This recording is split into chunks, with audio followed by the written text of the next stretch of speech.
नमस्कार दोस्तों, 91.2 NIVH हेलोडोन पर मैं हूं आप सभी का होस्ट और दोस्त, आपका अपना आरजे गौरव। आज आप सभी से बहुत दिन बाद एक बार फिर से मुखातिब हुआ हूं इंक्लूसिव एक्सक्लूसिव के एक और नए एपिसोड के साथ, जिसमें कि आज हम बात करने वाले हैं बहुत ही हमारे खास मेहमान और बहुत सारी चीजों में रुचि रखने वाले सदाम हुसैन जी से। इनसे हम बात करेंगे। ये बेसिकली एक सरकारी जॉब भी करते हैं और भी काफी कुछ है जो कि ये आज अपने इस इंटरव्यू के दौरान हम सभी से साझा करने वाले हैं। दोस्तों, बिना किसी देरी के, बिना किसी और लंबी भूमिका के आपको परिचय करवाना चाहूंगा हमारे आज के बड़े खास मेहमान सदाम हुसैन जी से। तो सदाम हुसैन जी, आपका बहुत बहुत स्वागत है हमारे आज के इस खास शो में।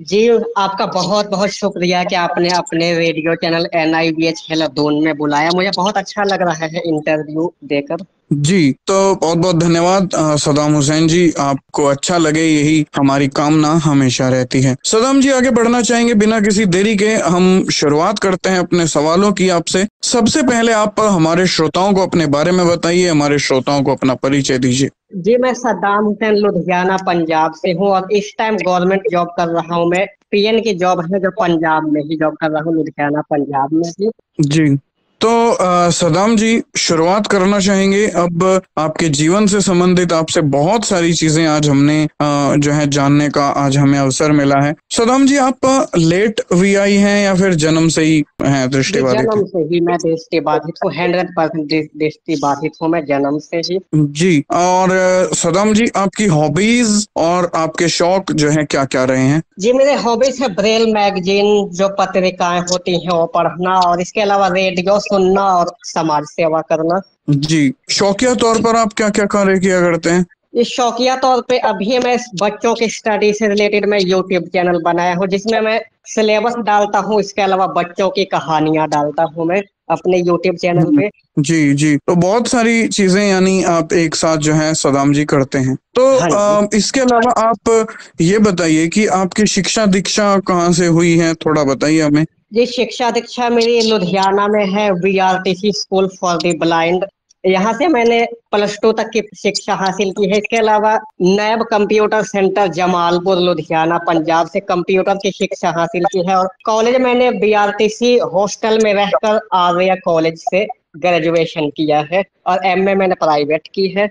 जी, तो सदाम जी, जो आपको जॉब मिली, आज आप गवर्नमेंट जॉब पे हैं, भगवान का दिया सब कुछ है आपके पास एक तरीके से अगर हम कहें, क्योंकि इंडिया में गवर्नमेंट जॉब मिलना बहुत मुश्किल काम होता है। तो इसमें किन किन संघर्षों का, किस किस तरीके के चैलेंजेस का सामना आपको करना पड़ा? जी, इसके लिए मैं जो NGOs होती है जैसे national federation of the blind या फिर भारतीय नेत्रहीन समाज सेवा जो पंजाब की संस्था है, इनके साथ मैंने संघर्ष किया और रैलियों में भी पार्टिसिपेट किया और कई मीटिंग अटेंड की। और इसके अलावा जो जो जी। वैकेंसीज आती रही इसमें मैंने अप्लाई करता गया, तो इसके बाद हम्म। जॉब लग गई पंजाब में ही मेरी। जी, तो ये परमानेंट पोस्ट थी या फिर आपको प्रमोशन दिया गया? जी, ये परमानेंट पोस्ट है मेरी। जी, तो अब मान लीजिए अगर आप आज जो है गवर्नमेंट जॉब कर रहे हैं, तो किस तरीके का बेसिकली आपको काम मतलब दिया जाता है? क्योंकि VI के लिए तो PN में खैर इतना वो होता नहीं है, लेकिन फिर भी आप किस तरीके के कामकाज को अपनी जॉब के दौरान जो है देखते हैं? जी, मेरे ऑफिस में सभी स्टाफ बहुत अच्छा कोऑपरेट करते हैं, और जो ऑफिस के अंदर जो काम होते हैं उस तरह के काम दिए जाते हैं मुझे। जी, जैसे फाइल्स वगैरह या और? हाँ जी, इसी तरह की। हाँ जी, इसी जैसे फाइल वगैरह देना या फिर किसी को बुला ले आना, या साहब का ने अगर कुछ कह दिया तो बताना। जी, तो सदाम जी, बहुत सारी चीजें आप बता रहे हैं, अच्छे तरीके से आप जो है जानकारियां दे रहे हैं। और श्रोताओं, एक सरकारी जॉब पाना किन संघर्षों से गुजर कर जो है पाया जाता है, ये हम सभी मतलब बहुत अच्छे तरीके से जान सकते हैं आज सदाम हुसैन जी के साथ में। तो सदाम जी, मैं एक सवाल और यहाँ पर भी लेना चाहूंगा कि आपका लक्ष्य रहा है समाज सेवा करना। किस किस तरीके के कार्य जो है आप अभी मतलब बच्चों के लिए या लोगों के लिए करते हैं? एक तो जैसे सिलेबस का ही है, उसके अलावा चाहे ऑनलाइन हो या ऑफलाइन, और किस किस तरीके के काम आप करते हैं? जी, मुझे छोटे बच्चों की समाज सेवा करना बहुत अच्छा लगता है, क्योंकि छोटे बच्चों में एक अपनापन महसूस होता है और छोटे बच्चे जो है कदर भी करते हैं। तो जैसे कोई अगर मान लीजिए कि कोई गरीब बच्चा है जो ब्रेल में नोट्स निकलवा नहीं सकता, पे नहीं कर सकता, तो उसको मैं ब्रेल में, जैसे कईयों को मैंने इंग्लिश के नोट्स या कोई और भी नोट्स मैंने ब्रेल में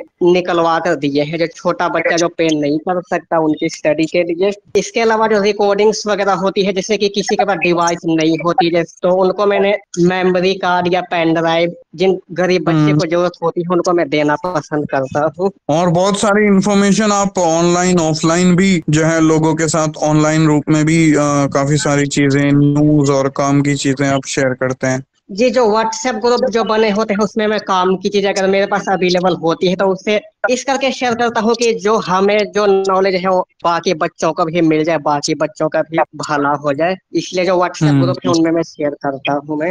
जी, तो सदाम जी, ऑफिस की टाइमिंग्स और जो इतनी सारी चीजें हैं आप एक साथ करते हैं, किस तरीके से मैनेजमेंट बिठा पाते हैं? जी, शाम को घर पहुंचने के बाद जैसे कर्तव्य जो अपने जो कुछ डेली के जो कार्य होते हैं, समाज सेवा या यूट्यूब चैनल पे जो वीडियो बनाता हूँ उसमें करता हूँ, और इसके अलावा शनिवार इतवार की मेरी छुट्टी होती है तो वीकेंड में करता हूँ ये सब काम मैं। तो सदाम जी, बहुत अच्छी जानकारियां आपने हमारे सभी श्रोताओं को अपने बारे में दी और काफी अच्छा लगा आपसे आज बातचीत करके, मुझे भी पर्सनली। और बहुत सारी अच्छी अच्छी चीजें आप बता रहे हैं। मैगजीन्स आप किस तरीके की पढ़ना पसंद करते हैं? क्योंकि बहुत तरीके की मैगजीन्स आजकल आती हैं। जी, मैं हर तरह की मैगजीन पसंद करता हूँ, जो करंट अफेयर्स जो होते हैं या फिर जो बाल पत्रिकाएं होते हैं, और इसके अलावा स्टोरी वगैरह की जो बुक्स होती है सभी तरह की पसंद करता हूँ मैं। और मतलब अलग अलग जैसे कई तरीके की आजकल रिलीजन से संबंधित आती हैं और भी काफी सारी आती हैं। तो आज हम जो है, क्योंकि हमारे शो में एक छोटा सा सेगमेंट जो है एक चर्चा का भी रहता है, तो आज मैगजीन्स पे अगर बात आई है सदाम जी, तो मैगजीन्स रिलीजन्स की भी आती हैं और भी मतलब स्टोरीज की भी आती हैं, नॉवेल्स भी आती हैं। तो आपको क्या पढ़ना अच्छा लगता है? जी, मुझे ज्यादा करंट अफेयर्स, इसके अलावा स्वास्थ्य से संबंधित और बाल पत्रिकाएं अच्छा लगता है पढ़ना। इसके अलावा सदाम जी, मैं अगर आपसे बात करूं, आपने कहा कि आप ब्रेल में भी कई लोगों को जो है मदद पहुंचाते हैं, नोट्स वगैरह बना करके, है ना, या और अच्छे तरीके से। तो क्या ब्रेल का भी थोड़ा बहुत आप अपने आसपास मतलब सिखाते हैं या कुछ ऐसे इस तरीके से लोगों को, ताकि भविष्य में वो अपना खुद काम आगे कर सकें?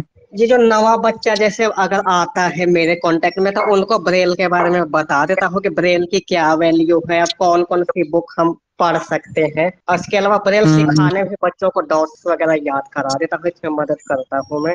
बहुत अच्छा काम सदाम जी आप करते हैं, बहुत नेक काम है ये। और बहुत अच्छा सदाम जी, आपसे बात करके लगा। संघर्ष भी रहे लाइफ में, और लेकिन काफी सिंपल भी रही, और समाज सेवा आपका सर्वप्रथम लक्ष्य जो है हमने यहाँ पर देखने में आया है हमें। अब सदाम जी, बहुत सारी चीजें हैं, एक दृष्टिबाधित के जीवन में ब्रेल भी है और आजकल टेक्निकल रूप से भी काफी सारी चीजें आती जा रही हैं, लेकिन आप सभी को जो है साथ में लेकर के काम करते हैं, चाहे वो ब्रेल हो, चाहे वो टेक्नोलॉजी हो, ऑनलाइन रूप से जानकारियां देना हो, ब्रेल में नोट्स वगैरह बना करके देना हो, सिलेबस पहुंचाना हो। सिलेबस आजकल वैसे बहुत सारे चैनल हैं, लेकिन सबका चलिए अपना अपना होता है, कौन किस तरीके से कितनी आसान तरीके से समझाता है। लेकिन फिर भी एक दृष्टिबाधित व्यक्ति दृष्टिबाधितों के लिए जो है अगर करे, चाहे रिकॉर्डिंग करे या वैसे पहुंचाए, काबिले तारीफ है। सदाम जी, लास्ट में आप जो है क्या मैसेज हमारे सभी श्रोताओं के लिए देना चाहेंगे? जी, मैं अगर कोई पेरेंट्स सुन रहे हैं मेरे इंटरव्यू को तो मैं ये कहना चाहूंगा कि अगर आपके घर में ब्लाइंड बच्चा है तो उन्हें स्टडी जरूर करवाएं, क्योंकि ज्यादा पेरेंट्स सोचते हैं कि ये मतलब ब्लाइंड बच्चा है पढ़ कर क्या करेगा, तो इन्हें स्टडी कई बार नहीं कराते, और माता पिता पूरा सहयोग दे अपने डिसेबल बच्चों को, मेरा ये संदेश है। तो बहुत अच्छा मैसेज सदाम जी ने दिया पेरेंट्स के लिए भी। और सदाम जी, आजकल थोड़ा सा मतलब कुछ बच्चों के लिए या और कुछ आप जो बताना चाहें कुछ? जी, बच्चे आजकल जैसे स्पोर्ट्स में भी बढ़ चढ़कर भाग ले सकते हैं बच्चे, क्योंकि स्पोर्ट्स में भी अगर एक्टिविटीज के लिए स्पोर्ट्स एक बहुत अच्छी चीज मैं मानता हूँ। तो स्पोर्ट्स की जब जब भी प्रतियोगिता होती है तो उसमें बच्चे बढ़ चढ़कर भाग लें, ये मेरा मानना है। जी सदाम भाई, बहुत अच्छा मैसेज और बहुत अच्छी जानकारी आपने दी। और सबसे ज्यादा जरूरी भी श्रोताओं यही है कि माता पिता सबसे पहले बच्चे के अवेयर हों, तभी बच्चा आगे जाके कुछ कर सकता है, आगे पढ़ सकता है। और कई होती हैं फैमिलीज जो बिल्कुल भी अवेयर नहीं होती। मैंने भी खुद जो है अपने इसमें देखा है, जब मैं अभी मतलब पढ़ाई कर रहा था, अभी मतलब 12th तक की जैसे पढ़ाई हुई है और आगे इधर उधर भी जाते हैं तो देखते हैं बहुत सारे फैमिलीज में जानकारियों का काफी अभाव होता है बच्चे के प्रति। लेकिन मैं ये मानता हूँ सदाम जी की जो बाय बर्थ वीआई बच्चे की फैमिली होती है वो मतलब सबसे ज्यादा अवेयर होती है। तो इसी के साथ दोस्तों, इसी बात के साथ, इसी मैसेज के साथ हमारा आज का ये कार्यक्रम अब समाप्ति की ओर है। दोस्तों साथ साथ मैं ये भी कहना चाहूंगा कि मैं उम्मीद करता हूँ